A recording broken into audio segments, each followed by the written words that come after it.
This is Caring for Kids on News Talk 760 WJR. Presented by the Children's Foundation. And here's your host, President and CEO of the Children's Foundation, Larry Burns. Well, thanks, Mark. Hello, everyone, and welcome to our November 2021 edition of Caring for Kids. On tonight's show, we have another great lineup. Joining us will be Chris Perry of the Jamie Daniels Foundation, Tom Berman of Nano and a board member of Leaders for Kids. And we're going to hear an interview that took place on Mackinac Island with David Silver of Detroit Horsepower and a brand new partner of the Children's Foundation. It's all coming up next on Caring for Kids here on the great voice of the Great Lakes, News Talk 760 WJR.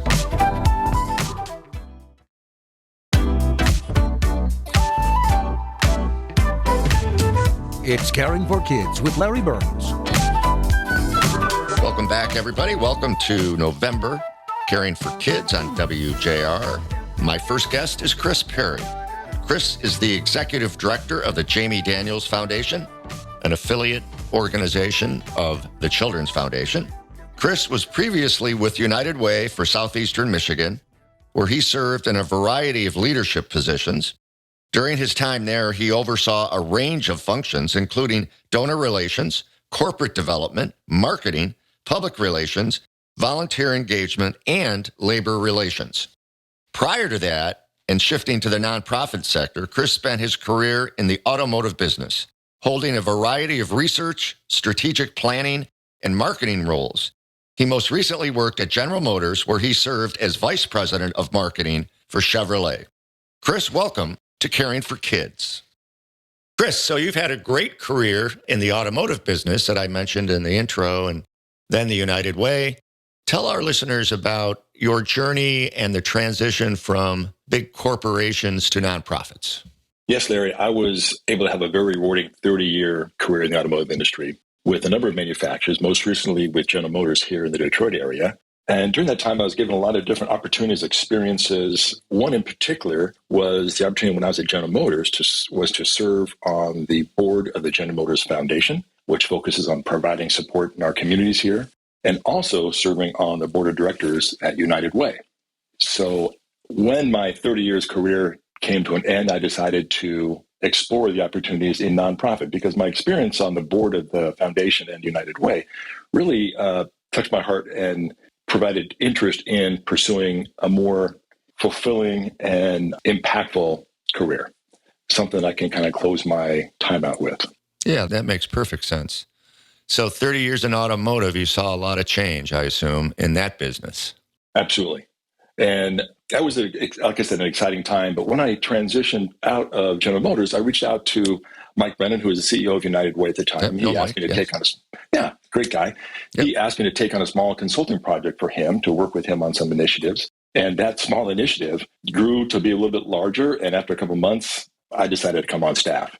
So while I was at United Way, I served on a variety of functions, chief marketing officers, chief development officer, chief engagement officer. I really got a chance to learn that sector. Obviously, it was new to me, the nonprofit space, but was able to bring my experience from the automotive to this new work.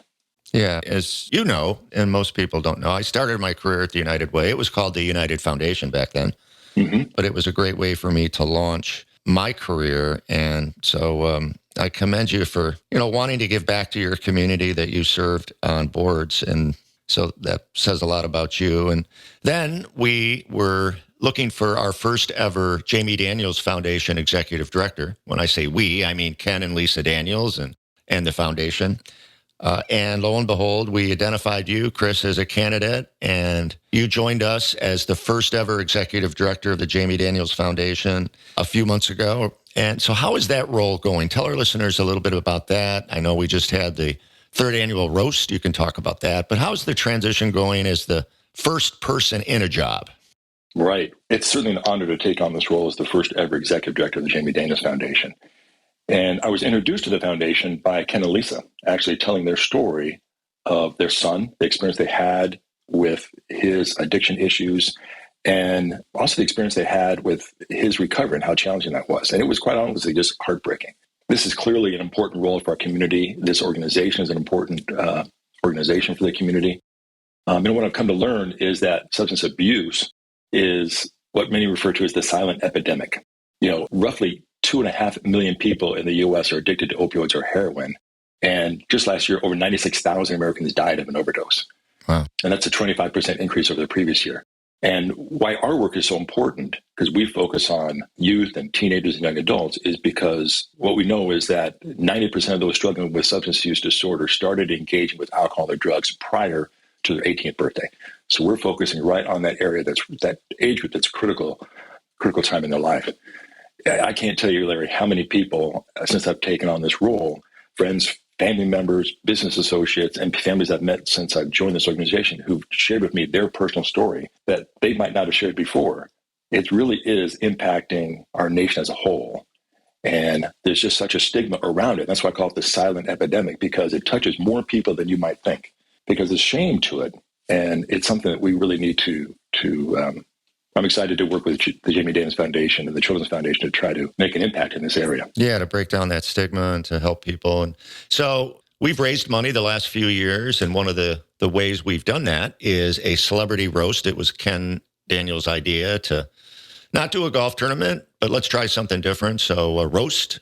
And so we've roasted Scotty Bowman in the past, Mickey Redman, and then this year, Brett Hull. And we're fortunate that Bally Sports Detroit aired this for the first time recently. And tell us how the roast went and if Bally's going to keep showing it like they've done in the past.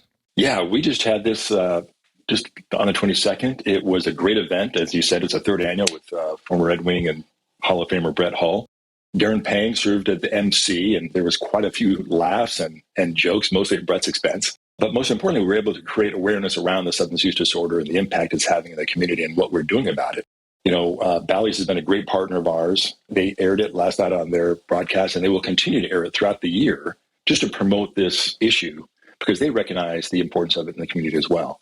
Right now, it's still early, but it looks like we raised over $350,000 from this program, which we're just so thankful for. That just allows us to do more work in the community. Yeah, that's awesome. We're talking with Chris Perry from the Jamie Daniels Foundation.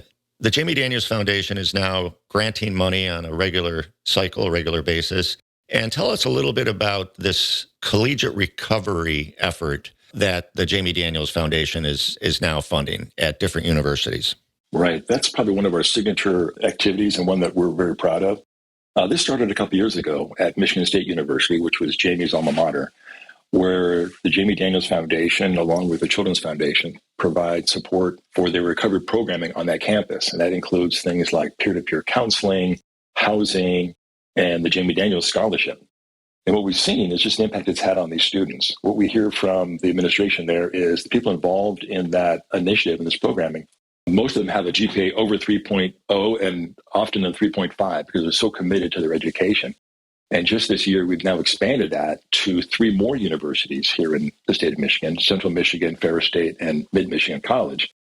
And what's great about our partnerships with these organizations, these institutions, is that we come in and identify what their needs are, and then we support their needs. So it's not a cookie-cutter approach. It's really what's best for that population of students on their campus. And we're now in the process of talking to 2 more universities and engaging with them. Again, their needs are very different, but we're very open to that. And we're looking to add to our roster of universities as we go forward. This is really a critical need on campus for young adults in that life stage.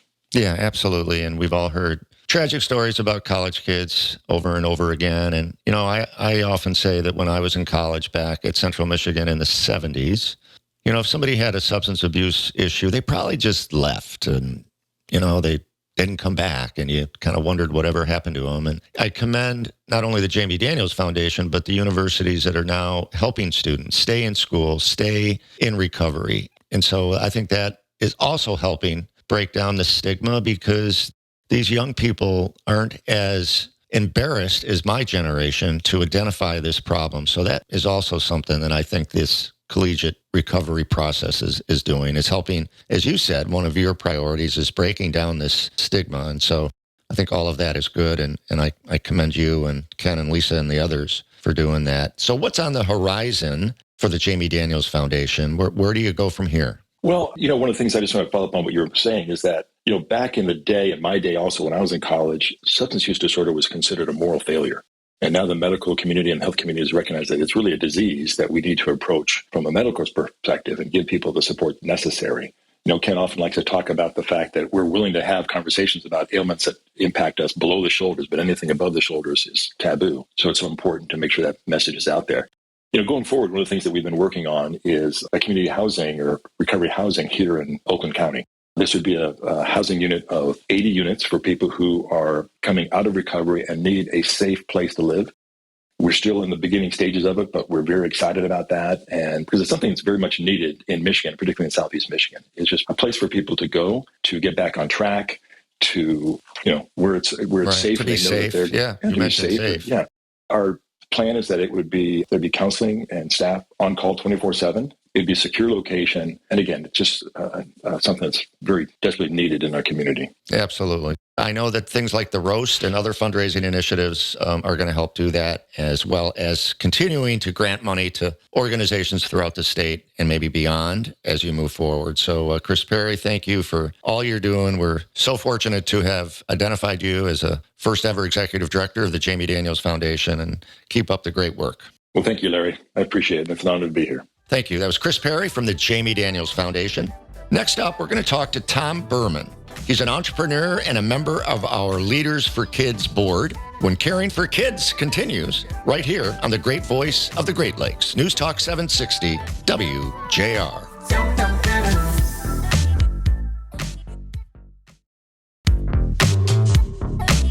Welcome back to Caring for Kids on WJR, presented by the Children's Foundation.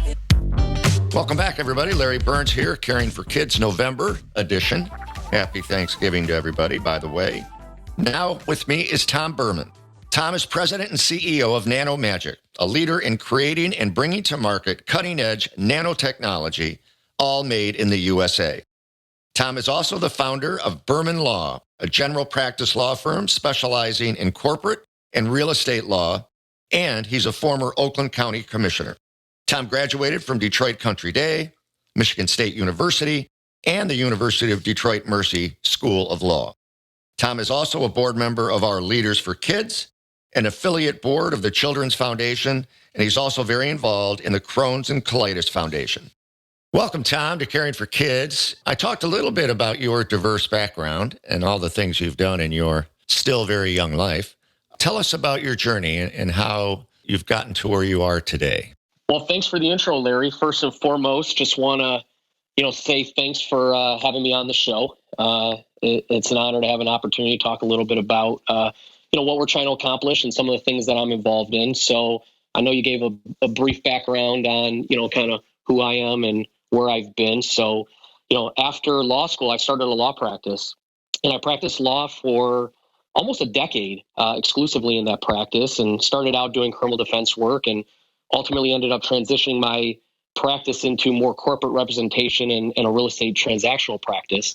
And I was representing a lot of small to medium-sized businesses as their outside counsel, to where they were, too big not to have legal counsel, but not necessarily big enough to, be able to support the larger firms' billing practices, I guess you can say. And I've always been more entrepreneurial, practicing law for me was more of a means to an end. And I started to take a look at, what I wanted to do. And I was getting close to the age of 30, and I felt like building a law practice, I got to a point where you can only bill so many hours in a day. And building a law practice really didn't appeal to me where I was, at least at the time. So I started to explore, what other opportunities looked like. And right around that time, I actually had lunch with Dan Gilbert, who was a friend and mentor of mine at the time. Him and my dad started Rock Financial together. So I've always been in and around the Rock Financial, now Quicken Loans or Rocket Mortgage environment. And I actually joined Dan's Better Rock Detroit when it first got started. And, he talked about, really, really wanting to keep young, talented, hungry, young professionals in the region, as opposed to seeing them go to New York and Chicago and San Francisco and other places around the country. And he had an initiative to move people down to Detroit. And I thought it was really exciting to potentially be a part of that, Detroit revitalization and renaissance. So I didn't want him to hand me anything. We talked about it. And I said, you try me, I try you. Grass isn't always necessarily greener on the other side. So before I shut down my law practice, I went to work at Bedrock, and we had a 6-month plan, and things were really good for 6 months. And we started to negotiate what a long-term relationship would look like. And then friends of mine who I was outside counsel to, a company called Reverie, now based here in the Bloomfield Hills area. They were a mattress manufacturer, adjustable bed manufacturer, wholesaler, retailer. And make a long story short, I ended up telling Dan and his team, thanks, but no thanks. A lot of people thought I was probably pretty crazy. And I joined Reverie as the CEO's kind of right-hand man and general counsel, but was really focused on helping build a brand. And from there, we did some really special things, helped grow the company from 20 people to 250 people. One of the passions that I developed was for people. And we ended up creating a really great culture, having, I think, ripped out some of the pages out of the Quicken Loans playbook, and we're named Crane's Cool Places to Work and Free Press Top Companies to Work For and Best in Braids in the country. And I believe that great companies are great because of the great people. And we really made it, an effort to attract talent, develop talent, retain talent. And we did some really special things there. And that kind of leads me to where I am today, as I ended up, saying to those guys back in early 2018, after having been there for almost a decade, it's been fun helping parent your child. It's time for me to have my own baby. So I was actually starting to explore what that looked like. And this opportunity presented itself. So today I am the CEO of Nano Magic. Nano Magic, formerly known as Nano Film. It was actually a struggling business that was one time successful. So I'm in a turnaround that has been for about 3 years, and we've gone from turnaround to now startup. And we're doing some pretty cool things here. And I know I've been talking a lot. This is more of a narrative, so I'll let you answer a few other questions. Right. No, that's fascinating. Your story with, with your dad's background, and then with Dan Gilbert, and then the real entrepreneurial spirit that Tom Berman has had forever is very interesting. So I'm a little familiar with nanotechnology, but tell our listeners a little bit about Nano Magic and what are some of the products or things that you're up to. Yeah. So we're really excited about the future of this company. That's why we invested in it in the first place. In fact, we have, dozens of family and friends and other kind of prominent business people here, primarily in the Detroit metro area, that have invested in this company. And basically what was so exciting to us was the product portfolio, the strength of the products, and the breadth of the product portfolio. So basically what Nano Magic is we are a liquid nano coating company that has industrial applications and consumer packaged products. So we clean and we protect. So basically what this nanotechnology does, and nanotechnology is a real broad term. So you said you've heard about nanotechnology. Right, yeah. And I'm not a chemist. I'm not a scientist. I guess maybe I play one on TV, but we actually have the real smart guys working here. And what we do is at the nano layer, think like really, really, really, really small, like 100,000 times thinner than a human hair follicle. So what we're able to do at that, yeah, exactly. So what we're able to do at that molecular level is we're able to create, in effect, an invisible force field like protective barrier to keep glass, porcelain, and ceramic surfaces cleaner longer, easier to clean, and scratch and abrasion resistant. Yeah. So think that's the magic toy. Part. Yeah, that's the magic. So the easiest way to describe it, and that's actually our tagline, right? We are powered by science.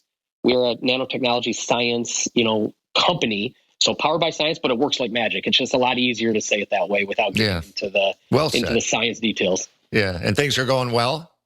Things are going really well. We've, despite a pandemic that's been upon us over the last 18 months, we've actually been growing.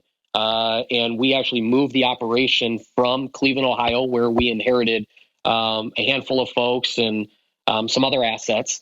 And we felt like it was very important for us to be able to take this company to the next level, to move it to the Detroit metro area, not just out of convenience because I was physically here and traveling to Cleveland for almost 2 years weekly.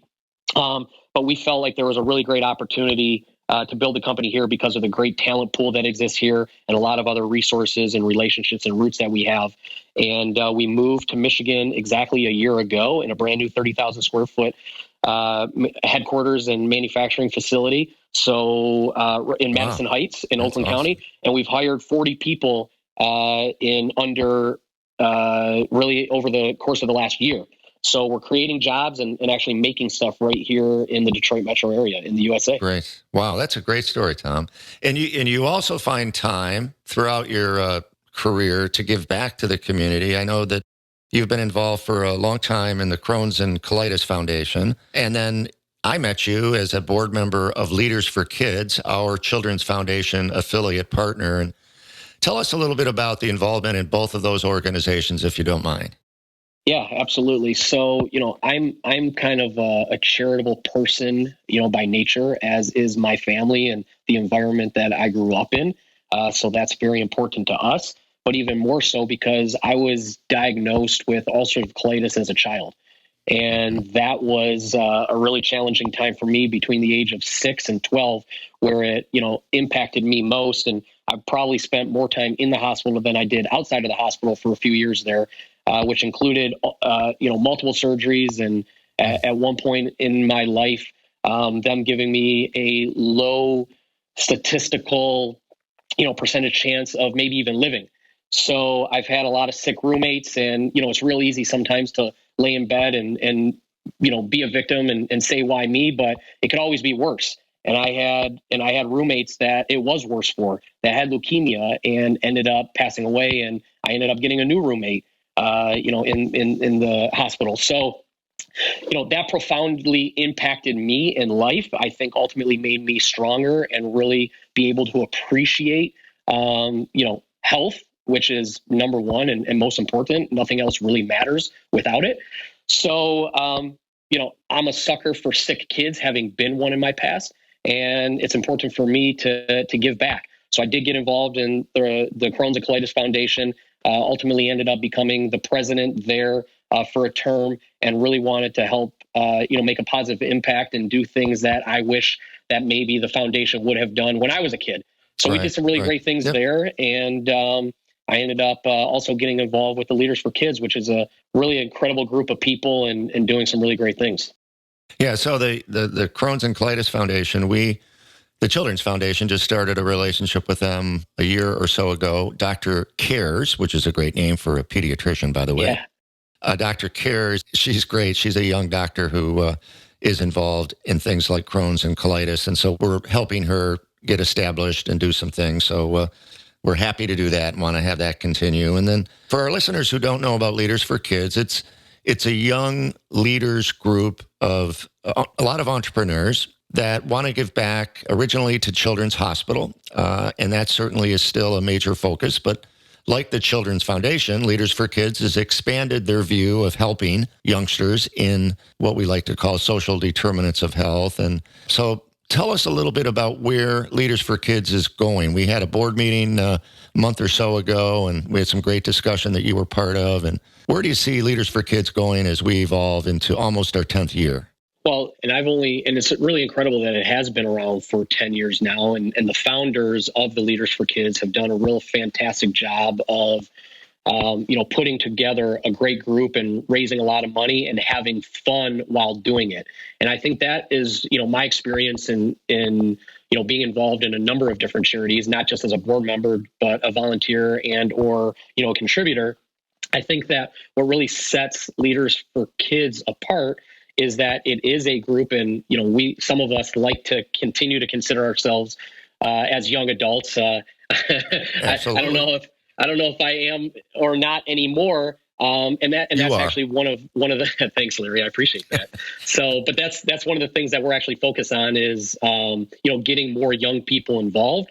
And, because, making a social impact is, a growing sentiment in that millennial generation and even younger. So, but what Leaders for Kids really does is, charity first, but do it while having fun and putting on some really great events that allow people to do things that they would like to do anyway, but for a great cause. And I think that really separates us from some of the other charities that I've been involved with, which, many of them well-intentioned, beautiful events, obviously, fun too, but I think Leaders for Kids just kind of really sets himself apart from having those really awesome, big, glamorous, fun parties and, spend money and contribute for a great cause. Yeah, and they are fun, believe me. And kind of a funny little story, when I was interviewing for this job, I was asked by someone, it might have been Peter Giannopoulos, but someone, they said, do you think you can get along with a younger group of people? And I kind of said, well, I'm not that old, but yes, I felt I could. And Leaders for Kids has been a real joy to work with and an awful lot of fun. And as you mentioned, most importantly, charity first for the Children's Foundation. So Tom Berman, thank you for what you do for Leaders for Kids and what you do in the community. And thanks for being an entrepreneur to help Detroit continue to evolve as a destination. And so appreciate it very much for being on Caring for Kids. Yeah, and thanks for having me. And I'd be remiss if I didn't, close by saying, Nano Magic, because charity is important to me, it's very important to be philanthropic here at Nano Magic. And we have a social impact that we're trying to make here. So every product of Nano Magic that somebody buys, we have a buy an ounce, give an ounce type program. You can learn more at nanomagic.com.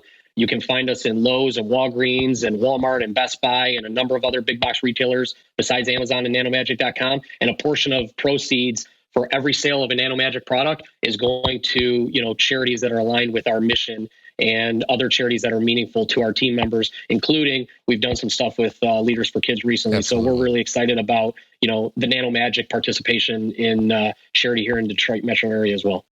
Great. Truly magic. So thank you for doing that. And thanks for all you're doing. And appreciate you being on Caring for Kids. Coming up next, we're going to hear from David Silver about his mission to provide at-risk youth exposure to horses. Yes, horses. And that's when Caring for Kids continues right here on the great voice of the Great Lakes, News Talk 760 WJR.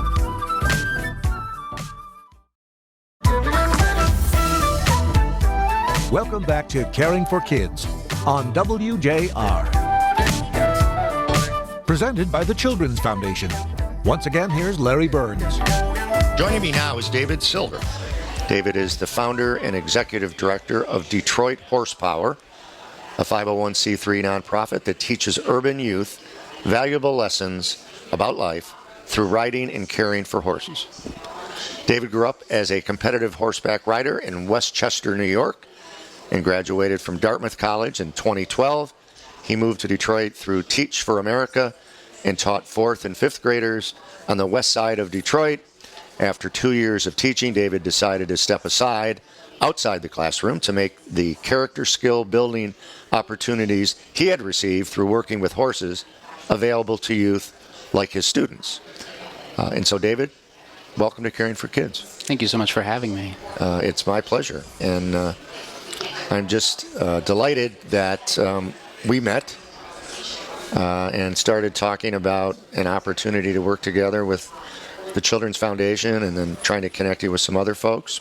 So David, I can't wait to talk to you about Detroit Horsepower. That's why we're here. But I want our listeners to know about your journey from Westchester, New York to Detroit, and you stayed. So that's right. Tell us why. Well, I grew up in a family of horse lovers, and throughout my life growing up, while my friends were taking the train into New York City, I was driving the opposite way into horse country. I was incredibly privileged to have my own horse, ride and compete, and have great instruction that took me to great heights that, honestly, I took for granted because it's just something we did as a family. Right. But I went to college at Dartmouth in New Hampshire and became really passionate about education and how I could use the advantages that I've been given to open doors for kids growing up with a lot of barriers on their path to success. And Teach for America gave me the opportunity to jump in on the front lines of educational equity.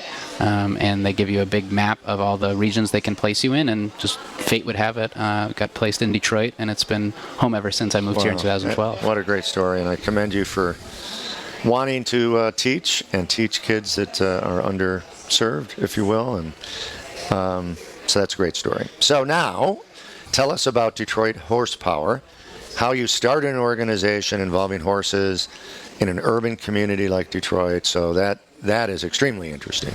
So, Well, when I was an elementary school teacher, I was really influenced by the research on social emotional learning.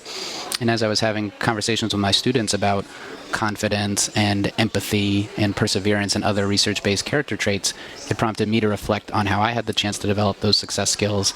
And over again, I was citing my early experiences with horses. But that's not something that my students could directly relate to, because young people growing up in Detroit rarely, if ever, have access to horses, and certainly not at the depth of relationships you can form with a horse, the consistent access and opportunity to pursue horseback riding. And so that really motivated me to step outside the classroom to make the positive skill development opportunities that I had been privileged to have available to kids like my Detroit students. yeah, so you're an entrepreneur too. It's been a exciting journey over these last 7 years, because I was originally an elementary school teacher, and being a nonprofit executive director has been a great learning curve with a lot of important mentors along the way. So we're talking with David Silver, who is the founder and executive director of Detroit Horsepower. And what do you think were some of the most important things you learned in the last 7 years with your organization that you can recall that have helped you keep moving forward?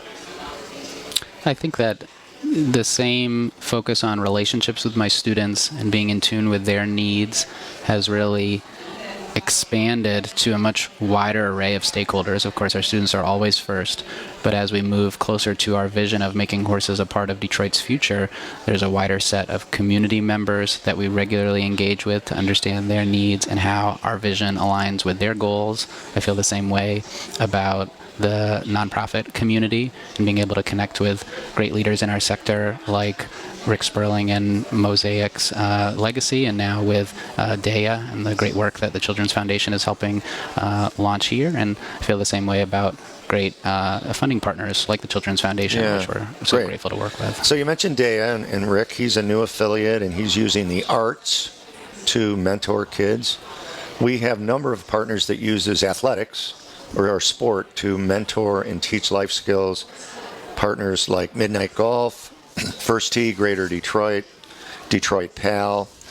And I can explain how golf can be used to teach things about integrity and resilience, for goodness sake. If you're not resilient, you're not going to play golf very long.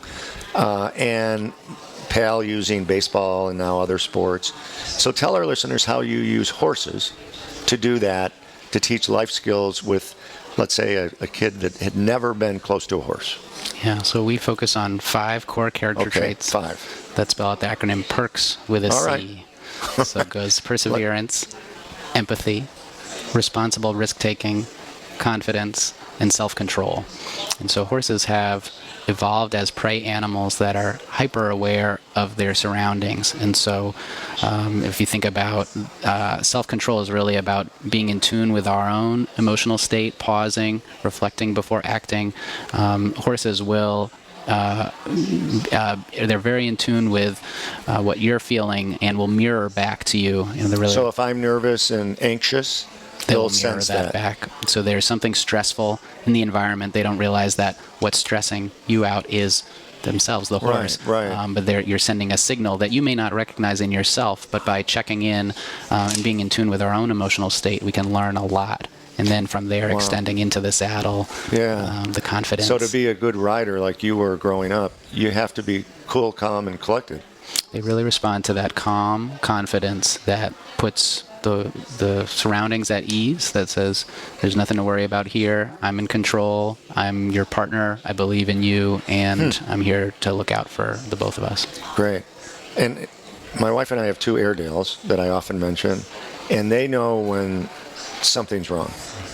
If I raise my voice, God forbid if I say a bad word, they try to leave the house immediately. But they know, and so horses are the same way. And how do you use those type of things to help teach an example to a 10-year-old?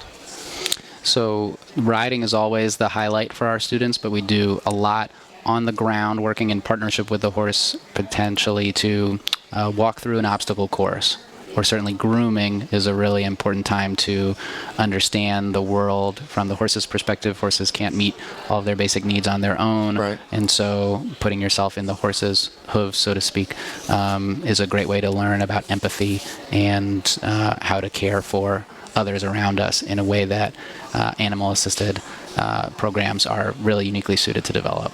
Wonderful. And so you have some exciting news that you told me about, is that you are embarking on a capital campaign to build a new urban home, a new center for your horses in Detroit. So let's hear more about that. Yeah, we know that our current programming is just scratching the surface of what's possible when Detroit's youth are able to have access to the benefits horses can provide. Because right now we've been transporting kids really far outside the city to partner barns that let us use their space and their horses. But through a partnership with DPSCD, we've secured a large vacant land site to turn into a really unmatched urban equine education center. It's around the corner from Focus Hope at Linwood and Finkel. It used to be Paul Robeson School. Okay. But it burned down 10 years ago, and the district hadn't had a plan for reactivating this space to serve students. And so it's a really unique partnership that we've formed. It's an $8 million capital campaign that we've embarked on, and are grateful for early support we've received along that journey, and are really eager to connect with more outstanding stakeholders that believe horses have something powerful to offer kids and communities in Detroit's future. So if there's somebody out there listening and they want to help and they love horses, David Silver is the guy to connect. How can people connect with you? So my contact information's on our website, DetroitHorsepower.org. And that's pretty easy, DetroitHorsepower.org. You got it. Well, David Silver, thank you for what you're doing, for being an entrepreneur, for taking an idea, a dream, and making it a reality. And the Children's Foundation looks forward to being part of that reality in the future. Coming up next, I'll provide an update on some Foundation news here on the great voice of the Great Lakes. News Talk 760 WJR.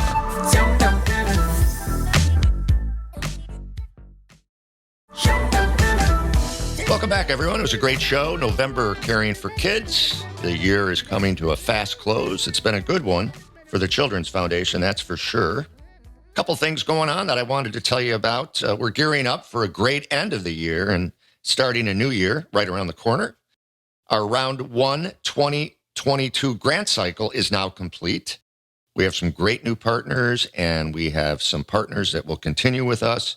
I look forward to continuing to sharing with you our new projects, our new programs, and we'll have several of our new partners on Caring for Kids in 2022. That'll be fun. Also, on behalf of us at the Children's Foundation, I want to make sure that everyone knows that we wish you a happy Thanksgiving and a great holiday season. Thanks for joining us. Thanks for your support. We're here on Caring for Kids each month, so stay tuned. Caring for Kids with Larry Burns on WJR has been presented by the Children's Foundation.